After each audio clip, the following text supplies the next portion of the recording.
I'm going to first of all create a project window. So it's really important to stay organized.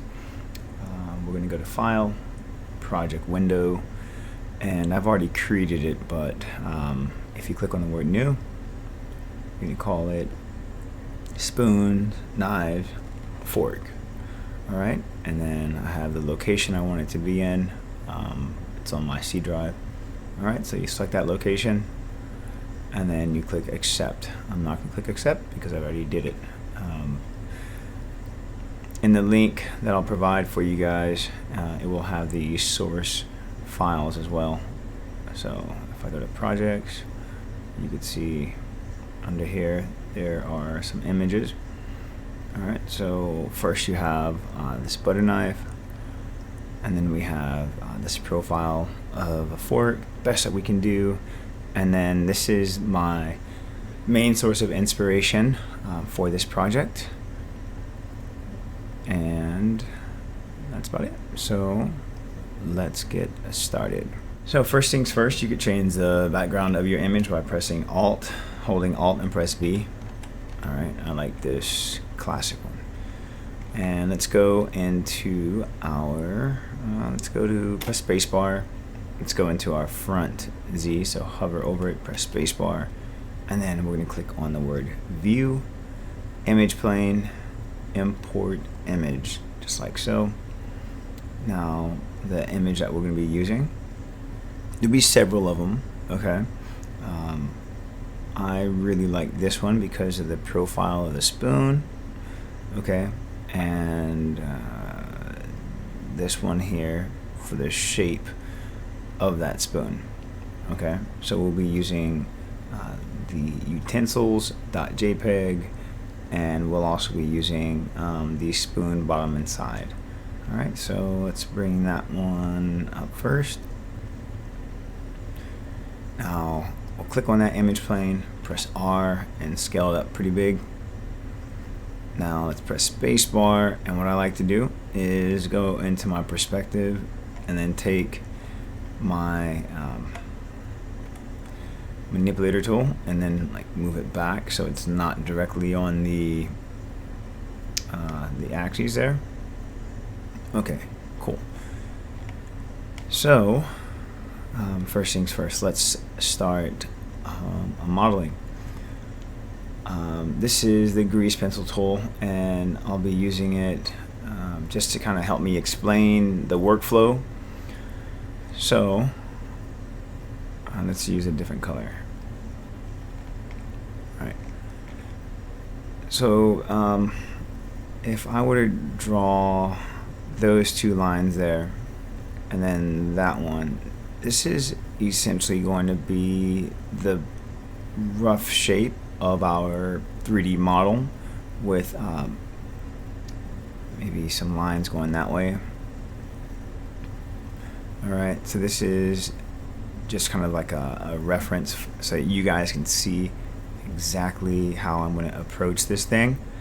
So we can keep it low poly, and then with that top part we'll round it, and then let's change the color.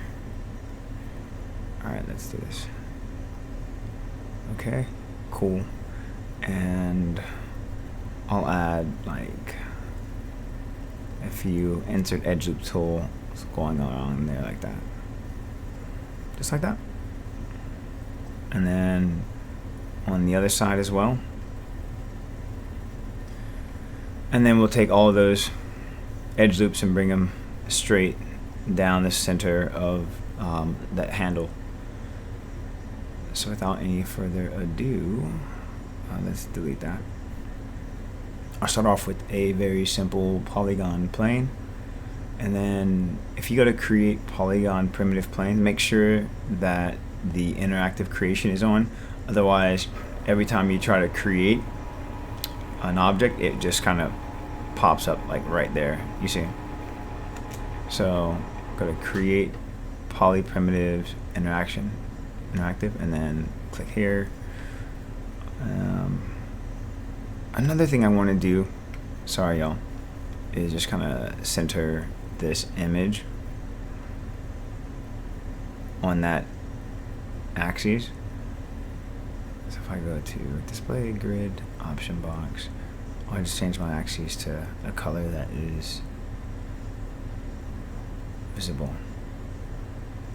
No, I don't like that color. Let's change it to blue. Or red. Red's fine. Okay, so we have our polygon plane, and then I'll just create one half of it. Pretty straightforward. And we'll stop it right around here. So let's go into our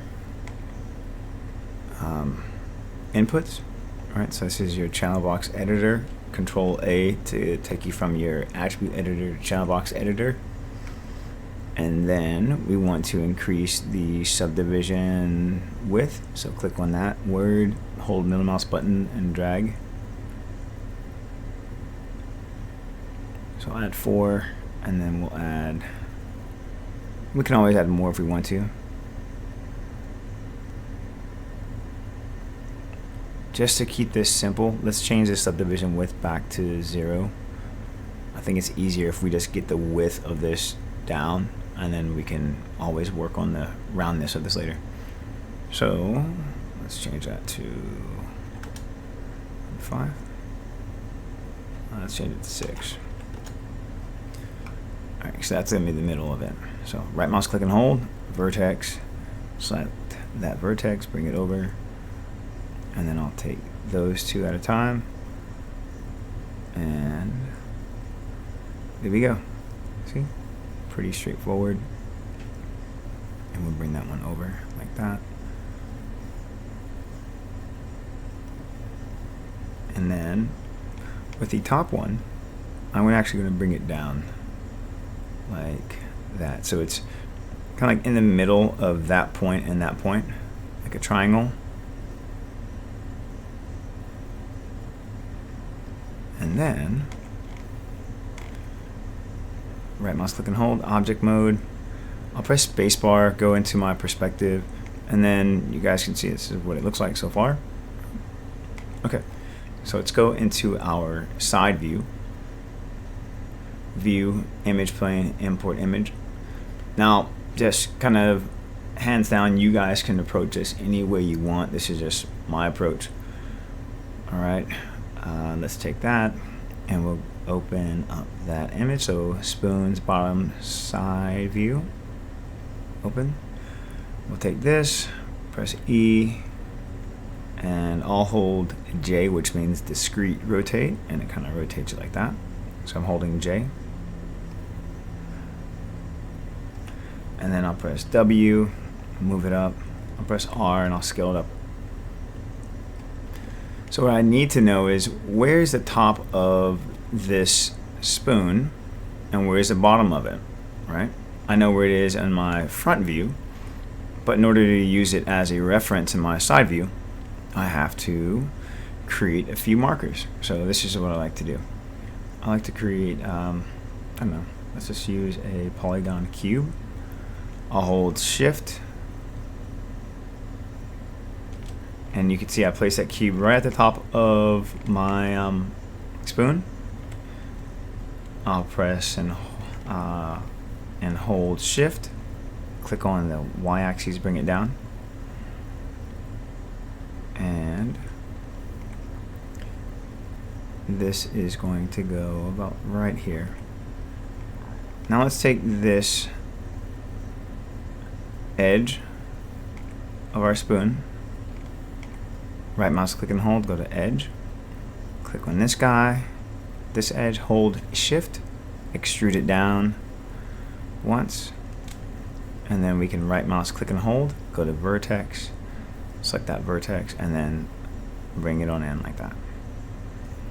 Right mouse click and hold, go to object mode. So we have this object here, this cube, and this cube that are going to serve as a reference for our top and bottom of the spoon. With both of them selected, hold shift, and we're going to right mouse click and hold, assign new material. I'll just use a Lambert, I don't care, and I'll call this red.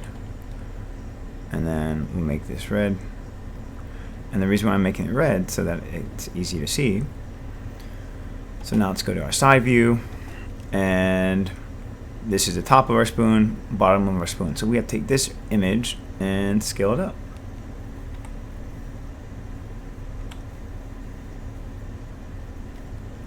Now what I'm going to do is just hold D and then move my manipulator tool so it's at the top of this spoon. Okay, and then move this underneath that shape. I'll press E to rotate. So at the top of the spoon, so at the image, right, is right on this red line, my axis line. It doesn't matter, it could be over here, but I know that my geometry is dead in the center on that red line, you see. Okay, let's scale it up a little bit bigger.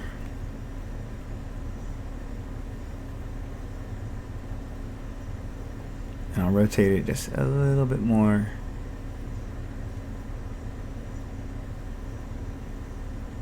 All right, cool. So I'll take this image here and kind of slide it over.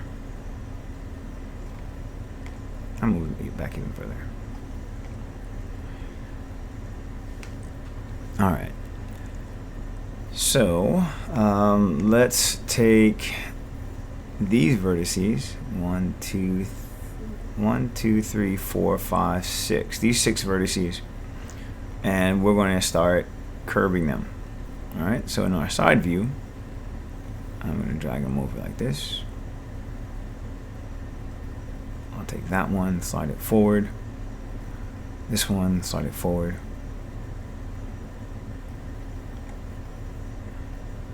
That looks good. Bring it up. And voila. Just like that. And I'll take these bottom two here, as you can see, and bring it up to about this point. Actually, I'll bring it to the front part of the image, right? So like right here. And then this one, I'll kind of bring it up to match that image. I'll take that one.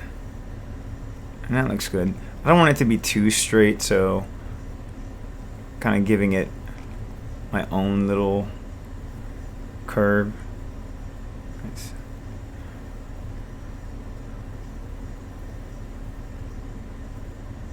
Okay. Just kind of fandangle it any way I want. Sweet. So let's go to our perspective. And this is what we have. Alright, so we're going to click on this object, and we're going to click up here to Mesh Tools, insert Edge Loop Tool option box, and we'll click on the multiple edge loops. We'll click 2, and then we'll click on the, let's see here, let's insert with edge flow. That's good. And we'll close this, and we'll click right here. Now with those lines still selected, we press W, which is a move tool. All right. If you accidentally like clicked off of it, all we have to do is double click, hold shift, double click, and do that. Okay. All right. So we want the indentation of the spoon, right? We want it to be round, but we don't necessarily want these edges here to be round. So what I'm going to do is hold Control and just deselect those 2 edges. All right. To deselect those 2 guys as well. And then we'll just click here and then drag it back like that, so it's kind of round. All right. Cool. So right mouse click, object mode. If we press 3, see it's already round. Okay. There are a few things that we can do to improve the shape of the spoon. Like for instance, going into our front view, right mouse click and hold, go to vertex, select those vertices and like move them up. Okay.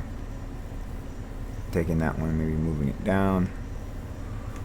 And then this guy, looks like it kind of changed its shape a little bit. And yeah, it looks pretty cool. So far, so good.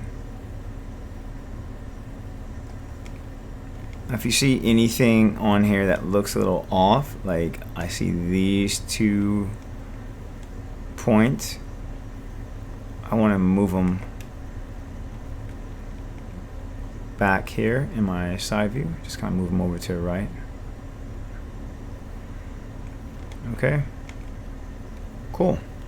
It's always important to save. So let's go to File, Save Scene As, and in our...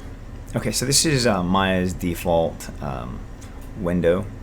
If we go up to Windows, Settings/Preferences, and go into Preferences, in our Preference menu, let's scroll down on the left-hand side, File, Projects, you see? Scroll down, and then click on File Dialog Style, OS Native, and click Save. Now when we go to File, Save As, this is our operating system's native viewport, right? File Explorer. Alright, so in here, forks, knives, spoons, I'm going to call this 00 underscore spoon base 01. Alright. And now I want to duplicate this thing. So I want this side to go to the opposite side. Okay. So let's go. I don't really use the duplicate tool the way Maya has it here. But I'll try it. So let's go to the option box. Well, before we do that, let's hold D, all right? And then let's hold V and snap this to the center line here. Okay. I like to make sure that those points haven't changed, otherwise you'll have a geometry that's not perfectly centered. So right mouse click and hold, vertex, highlight all of your vertices down the center, press R, and you can hold J if you want to snap them, or simply just bring that together. Now we're going to press W and hold X and like snap it to that line. Okay. Object mode. Now we'll hold D and we can either hold V to snap it to the vertex, or we can hold X to snap it to the grid line. That just lets me know that everything is the way it should be. Okay. So let's press Control D and go into our channel box editor. So we have the, where is this? Polycube, Polyplane 2, and then Polyplane 1, right? That one and this one. So I'm going to take Polyplane 2, and this is my x-axis, so I'll change the scale x to be -1, enter, and there we go. So now I'll hold shift, select that guy, go into our perspective, and now we're just going to combine them. So if we hold shift, right mouse click and hold, go down to combine, or we can go up to mesh, where is it? Mesh combine. Now if I press 3 on this object, you're going to see that it smooths out. We got some weird kind of like seam going on here. That's because the vertices aren't merged. Okay, so let's press 1 on this guy. I'll right mouse click and hold, go to vertex. I'll highlight all of these vertices, and hold shift, right mouse click and hold, merge vertices, and then merge vertices. That's also found under, yeah, I use the shortcut tool so much. Let's see, where is that? It's up here somewhere. Edit mesh, not merge the center. Okay, I'll find it, drop a comment. I'm pretty sure I just passed it, but I don't want to delay this tutorial any longer than what I have.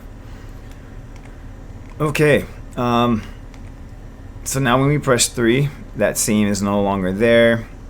We have this like weird funky edge thing going on here, so we press 1.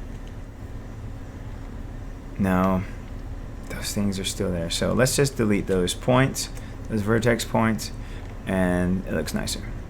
Now looking at our reference image, I'm going to get rid of these guys, and we just have to bring it straight down and curve it there. Alright, let's go to edge. I'll press 1. But I think before we do that, we should give this a little bit of thickness. Alright, so let's press Control E. Let's press W, which is the move tool, and then move this guy forward, like so. Alright. This bottom part, 1, 2, 3, 4, 5, 6 faces, we'll have to eventually make it round, right? And the way I'm going to make it round, so we have 1, 2, 3, 4, 5, 6, 7 points here, right? 7 points. All right, let me get rid of this grid real quick. It's kind of bothering me. Press F to frame in. Okay, we'll take this one. All right, so those two will stay the same. That point here will probably move up a little bit higher. We'll take this point and that one, and then kind of move those vertices like that, and then take that vertex, move it up, and that vertex and move it up. So what happens is we get this really nice smooth border like that, and then we'll do the same thing for the bottom part, just ever so slightly. Okay, so how do we do that? Well, you can look at it from the same angle I'm looking at it from, and then we right mouse click and hold, go to vertex, let's hold shift, select these guys, and you know what, we could actually select all of them, you see? So I like to press F whenever I have the vertices selected.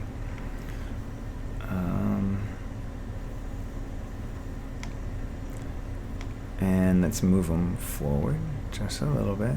We'll hold Control, deselect the outer two edges, move those guys up a little bit, hold Control, and then bring that point up like that.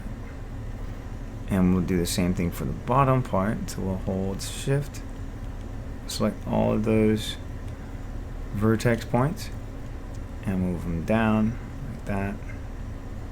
Hold Control to deselect, move those guys like this. Okay. So now when we press 3, it looks a little funky right there, but trust me, it's going to look nicer. Okay. This thing is getting a little bit longer than I anticipated, so right mouse click and hold, face 1, 2, 3, 4, 5, 6. We'll press W, and we'll go into our side view. I'll hold Shift, bring it straight down, and then as you can see, it's starting to get a little bit wider around here. I'll press R, scale it up wider,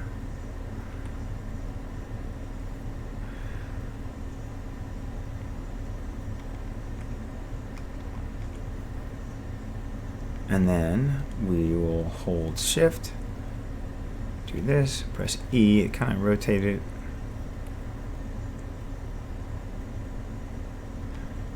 press W. Now this reference image, at least for this side angle, is not the same one that I told you guys earlier that we were going to use. So my apologies again. I'll press Z to undo.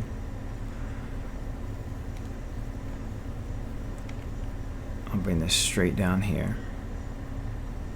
Right mouse click and hold. Object mode. Now let's take this image plane and slide it over a little bit because I said so. No, just because we need to get this shape here.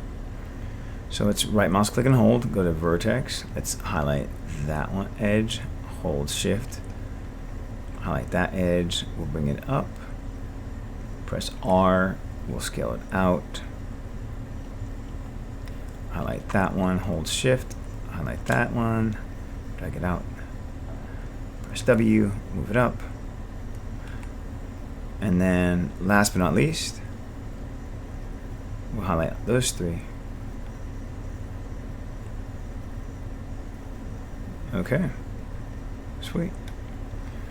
And I think we are finished. I would definitely like to add a few edge loops through here. So let's go to Mesh Tools, insert edge loop, and then we'll add, let's go to the option box of the edge loop tool. So you can double click here, edge loops, and let's add maybe like 4.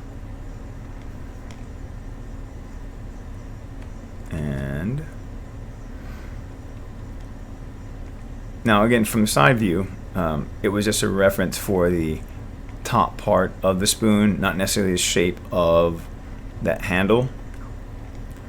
Okay, and if we press 3, there's our spoon. Not bad, not bad at all. Okay, and if we wanted this, like I was telling you earlier, just the finishing touches, we could probably make that a little bit wider. I would probably make it a little bit wider. But all right, so how would I do that? I would probably not do it from the top, but probably from the back side of this. Let me take this image plane and move it out of my way. So click on that image plane in your channel box editor, go to create layer from selected. I'll rename it to image plane utensils. All right, I'll hide it. And you see this funky line. What we can do is go to mesh display and then go to harden edge or soften edge. Yeah, soften edge. Okay, there we go. So let's go to the right mouse click and hold, face. I'll select these 4 in the middle, hold shift and press period, and it grows the selection like that. And then what we can do is just kind of move these guys out this way. Actually, I want to select these ones too. And then slide it right back. Just a little bit, see? Right mouse click and hold, object mode. We should definitely delete the history, so that's your center pivot, delete history, freeze transformation, voila. Now the finishing touches, like I said, would be maybe a bevel along here. It's such a small edge, I really wouldn't bevel it. Select it, press 3, and voila.